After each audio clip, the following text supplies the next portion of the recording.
2 ಬಾರಿ ಅರ್ಜಿ ವಿಚಾರಣೆ ಮುಂದೂಡಿದ್ರು ಪಟ್ಟು ಮಾತ್ರ ಬಿಡ್ತಾ ಇಲ್ಲ.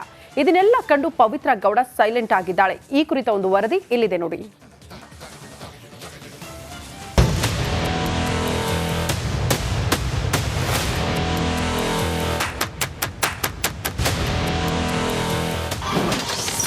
ಮನೆಯೂಟ ಚಿಂತೆ ಬಿಟ್ಟಿರೋ ಲಿಪ್ಸ್ಟಿಕ್ ರಾಣಿ,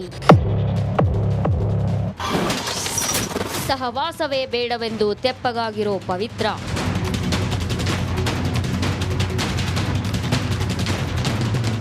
ಮನೆಯೂಟ ಬೇಕು ಅಂತ ದರ್ಶನ್ ಇನ್ನಿಲ್ಲದ ಕಸರತ್ತು ನಡೆಸುತ್ತಿದ್ದಾರೆ. ಕೋರ್ಟ್ 2-3 ಬಾರಿ ಅರ್ಜಿ ವಿಚಾರಣೆ ಮುಂದೂಡಿದ್ರು ಮನೆಯೂಟಕ್ಕಾಗಿ ಪಟ್ಟು ಮಾತ್ರ ಬಿಡ್ತಿಲ್ಲ. ಇದನ್ನೆಲ್ಲ ಕಂಡ ಲಿಪ್ಸ್ಟಿಕ್ ರಾಣಿ ಪವಿತ್ರ ಗೌಡ ಸೈಲೆಂಟ್ ಆಗಿದ್ದಾರಂತೆ.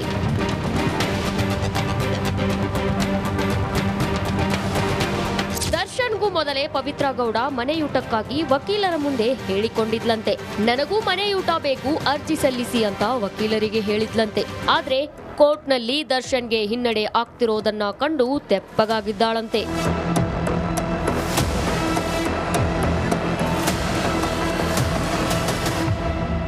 ನಾನು ಕೂಡ ಮನೆಯೂಟ ಬೇಕು ಅಂತ ಕೋರ್ಟ್ ಮೆಟ್ಟಿಲೇರಿದ್ರೆ ಪರ್ಮಿಷನ್ ಸಿಗುತ್ತೋ ಇಲ್ವೋ, ಅದಕ್ಕೆ ಎಷ್ಟು ಬಾರಿ ಹೋರಾಡಬೇಕು ಅಂತ ತಿಳಿದು ಜೈಲೂಟವನ್ನೇ ತಿಂತಿದ್ದಾಳಂತೆ. ಒಲ್ಲದ ಮನಸ್ಸಿನಲ್ಲಿ ಜೈಲೂಟ ತಿಂತಿರೋ ಪವಿತ್ರ ಗೌಡ ಕೂಡ ಮನೆಯೂಟಕ್ಕಾಗಿ ಪರಿತಪಿಸ್ತಾ ಇದ್ದಾರೆ.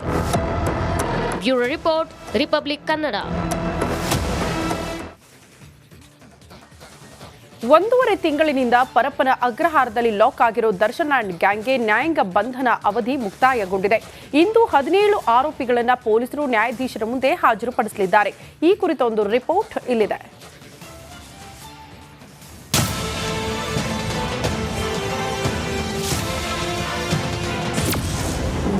ಡಿ ಗ್ಯಾಂಗ್ ನ್ಯಾಯಾಂಗ ಬಂಧನ ಅವಧಿ ಮುಕ್ತಾಯ. ಎಂದು ಜಡ್ಜ್ ಮುಂದೆ ಮತ್ತೆ ಹಾಜರು, ಜೈಲೇ ಫಿಕ್ಸ್. 1.5 ತಿಂಗಳಿನಿಂದ ಪರಪ್ಪನ ಅಗ್ರಹಾರ ಸೇರಿರೋ ದರ್ಶನ್ ಅಂಡ್ ಗ್ಯಾಂಗ್ 4 ಗೋಡೆಯಲ್ಲೇ ಲಾಕ್ ಆಗಿದ್ದಾರೆ. ಎಂದು ಡಿ ಗ್ಯಾಂಗ್ ನ್ಯಾಯಾಂಗ ಬಂಧನದ ಅವಧಿ ಮುಕ್ತಾಯವಾಗಿದ್ದು ಮತ್ತೆ ನ್ಯಾಯಾಲಯದ ಮುಂದೆ ಪೊಲೀಸರು ಹಾಜರುಪಡಿಸಲಿದ್ದಾರೆ. ವಿಡಿಯೋ ಕಾನ್ಫರೆನ್ಸ್ ಮೂಲಕ ನ್ಯಾಯಾಧೀಶರ ಎದುರು ಆರೋಪಿಗಳನ್ನ ಹಾಜರುಪಡಿಸಲಾಗುತ್ತೆ. ಪರಪ್ಪನ ಅಗ್ರಹಾರದಿಂದ 14 ಮಂದಿ ಹಾಗೂ ತುಮಕೂರು ಜೈಲಿನಿಂದ 3 ಆರೋಪಿಗಳನ್ನ ನ್ಯಾಯಾಧೀಶರ ಎದುರು ಹಾಜರುಪಡಿಸಲಾಗುತ್ತೆ. ಈ ವೇಳೆ ನ್ಯಾಯಾಂಗ ಬಂಧನ ಮುಂದುವರೆಸಲು ಪೊಲೀಸರು ರಿಮಾಂಡ್ ಅರ್ಜಿ ಸಲ್ಲಿಸುವ ಸಾಧ್ಯತೆ ಇದೆ. ಯಾವ ಕಾರಣಕ್ಕೆ ನ್ಯಾಯಾಂಗ ಬಂಧನ ಮುಂದುವರೆಸಬೇಕೆಂದು ಅರ್ಜಿ ಸಿದ್ಧಪಡಿಸಿದ್ದಾರೆ.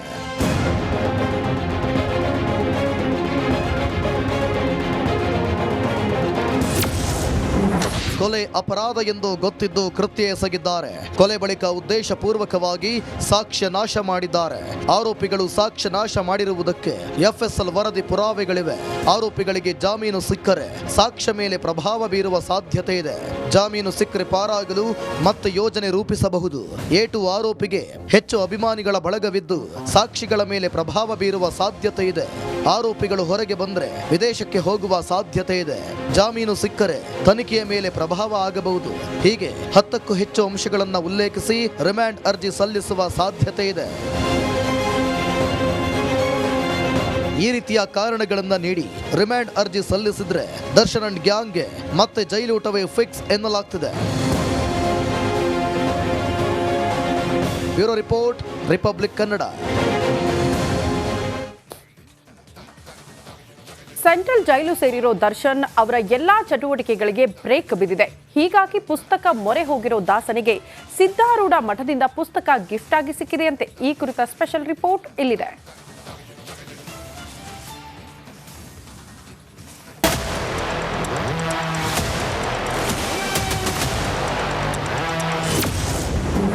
ಜೈಲಲ್ಲಿರೋ ದರ್ಶನ್ಗೆ ಪುಸ್ತಕ ಗಿಫ್ಟ್. ಸಿದ್ಧಾರೂಢ ಮಠದಿಂದ ಬಂತು ಪುಸ್ತಕ.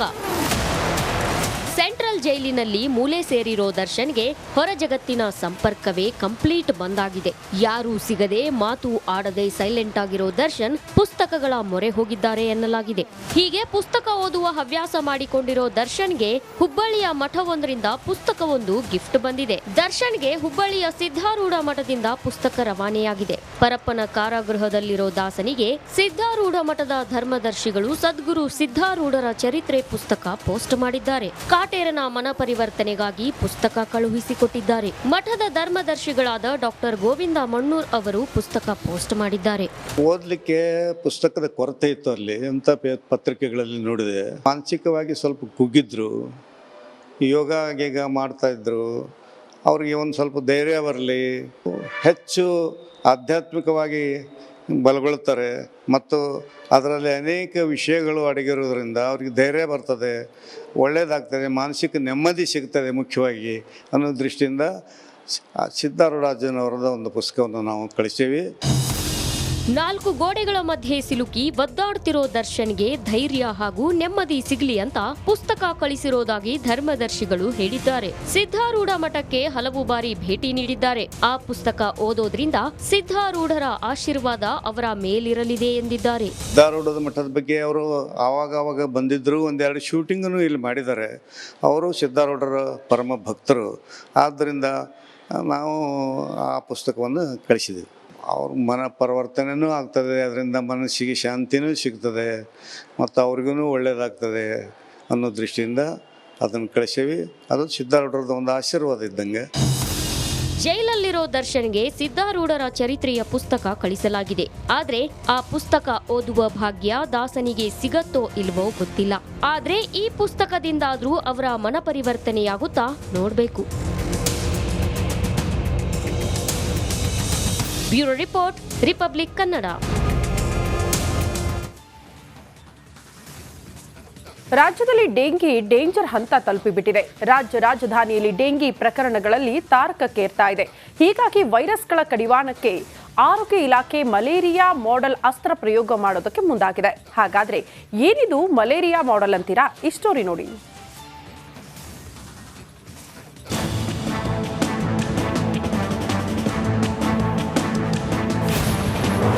ಸಿಲಿಕಾನ್ ಸಿಟಿಯಲ್ಲಿ ಡೆಂಗಿ ರಣಕೇಕೆ. ಡೆಂಗಿ ತಡೆಗೆ ಆರೋಗ್ಯ ಇಲಾಖೆ ಪ್ಲಾನ್. ಡೆಂಗಿ ಕಂಟ್ರೋಲ್ಗೆ ಮಲೇರಿಯಾ ಮಾಡೆಲ್. ಡೆಂಗಿ ಮಹಾಮಾರಿ ಡೆಂಗಿ ಆರ್ಭಟ ಜೋರಾಗಿದೆ. ಒಂದೆಡೆ ವರುಣನ ಆರ್ಭಟವಾದ್ರೆ ಇನ್ನೊಂದೆಡೆ ದಿನದಿಂದ ದಿನಕ್ಕೆ ಡೆಂಗಿ ಪ್ರಕರಣಗಳು ಹೆಚ್ಚಾಗ್ತಿವೆ. ಆರೋಗ್ಯ ಇಲಾಖೆ ಅದೆಷ್ಟೇ ಸರ್ಕಸ್ ಮಾಡಿದ್ರೂ ಡೆಂಗಿ ಕಂಟ್ರೋಲ್ಗೆ ಬರ್ತಿಲ್ಲ. ಹೀಗಾಗಿ ಅಧಿಕಾರಿಗಳು ಡೆಂಗಿನ ಹಿಡಿತಕ್ಕೆ ತರಲು ಮಲೇರಿಯಾ ಮಾಡೆಲ್ ಮೊರೆ ಹೋಗಿದ್ದಾರೆ. ಡೆಂಗಿ ಜೊತೆಗೆ ಸಾಂಕ್ರಾಮಿಕ ಕಾಯಿಲೆಗಳ ಗ್ರಾಫ್ ಅಧ್ಯಯನಕ್ಕೆ ಐಐಎಸ್ಸಿ ತಜ್ಞರ ಸಲಹೆಯನ್ನ ಆರೋಗ್ಯ ಇಲಾಖೆ ಪಡೆದಿದೆ. ತಂತ್ರಾಂಶ ಸಹಾಯದಿಂದ ವೈರಲ್ ಫೀವರ್ಗಳಿಗೆ ಕಡಿವಾಣ ಹಾಕಲು ಅಧಿಕಾರಿಗಳು ಪ್ಲಾನ್ ಮಾಡಿದ್ದಾರೆ. ಡೆಂಗಿ, ಚಿಕನ್ ಗುನ್ಯಾ ವೈರಲ್ ಫೀವರ್ಗಳ ನಿಯಂತ್ರಣಕ್ಕೆ ಆಪ್ ಆಧಾರಿತ ಕ್ಯಾಪ್ಟನ್ ಅರ್ಜುನ್ ಕೊಂದಿದ್ದು ಯಾರು? ಅವ್ರ ನರೇಟಿವ್ ಎಲ್ಲಿ ತಂದಿಟ್ಟಿದ್ದಾರೆ ಅಂತಂದ್ರೆ ಸಂಪತ್ತನ್ನ ಹಂಚಿಬಿಡೋದು ಅಂತ. ಇದು ಸ್ಟುಡಿಯೋ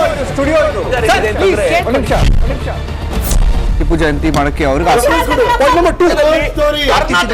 ಖಂಡಿಸಿದ್ರು. Very nice. ಯಾರು ತಪ್ಪು ಮಾಡಿರೋದಿಲ್ಲಿ? ಓಲೈಕೆ ಹೇಳಿಕೆ ಇದು ಅಂತ ಹೇಳಿ ಯಾಕೆ ಪರಿಗಣಿಸಬಾರದು? I.N.I. ವೇದಿಕೆ ಇದು ಫೋಟೋ ಎಲ್ಲರಿಗೂ ಒಂದು ಟೈಮ್. ನಿಮ್ಮ ಸಮಯ ಮುಗಿದಿದೆ.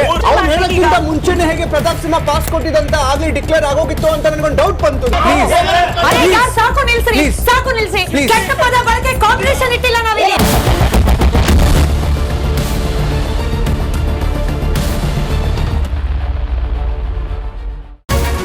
ರಿಪಬ್ಲಿಕ್ ವರ್ಡ್ ಆಪ್ ಇದು ಕೇವಲ ಅಪ್ಲಿಕೇಶನ್ ಅಲ್ಲ, ಸಮಗ್ರ ಸುದ್ದಿಗಳ ಸಂಪರ್ಕ ಮಾರ್ಗಕ್ಕೆ ಕ್ರಾಂತಿಕಾರಿ ಬದಲಾವಣೆ. ರಿಪಬ್ಲಿಕ್ ವರ್ಡ್ ಆಪ್ ಕೇವಲ ಸುದ್ದಿ ಅಪ್ಲಿಕೇಶನ್ ಪರಿಚಯಿಸ್ತಾ ಇಲ್ಲ, ಬದಲಾಗಿ ಡಿಜಿಟಲ್ ಸುದ್ದಿ ಬಳಕೆಯ ಹೊಸ ಯುಗಕ್ಕೆ ನಾಂದಿ ಹಾಡ್ತಾ ಇದೆ. ಇದೊಂದು ಬ್ರೇಕಿಂಗ್ ನ್ಯೂಸ್, ಪ್ರಭಾವಶಾಲಿ ಕಾರ್ಯಕ್ರಮಗಳಿಗೆ ಗಟ್ಟಿಯಾದ ನ್ಯೂಸ್. ಇಲ್ಲಿ ಕೇವಲ ತಾಜಾ ಸುದ್ದಿ, ಅದರ ನೇರ ಪ್ರಸಾರ ಮತ್ತು ಚರ್ಚೆಗಳಿಗೆ ಮಾತ್ರ ಅವಕಾಶ. ರಿಪಬ್ಲಿಕ್ ವರ್ಲ್ಡ್ ಆಪ್ ಡೌನ್ಲೋಡ್ ಮಾಡಿಕೊಳ್ಳಿ. ಗೂಗಲ್ ಪ್ಲೇ ಸ್ಟೋರ್ ಮತ್ತು ಆಪಲ್ ಆಪ್ ಸ್ಟೋರ್ನಲ್ಲಿ ಲಭ್ಯವಿದೆ.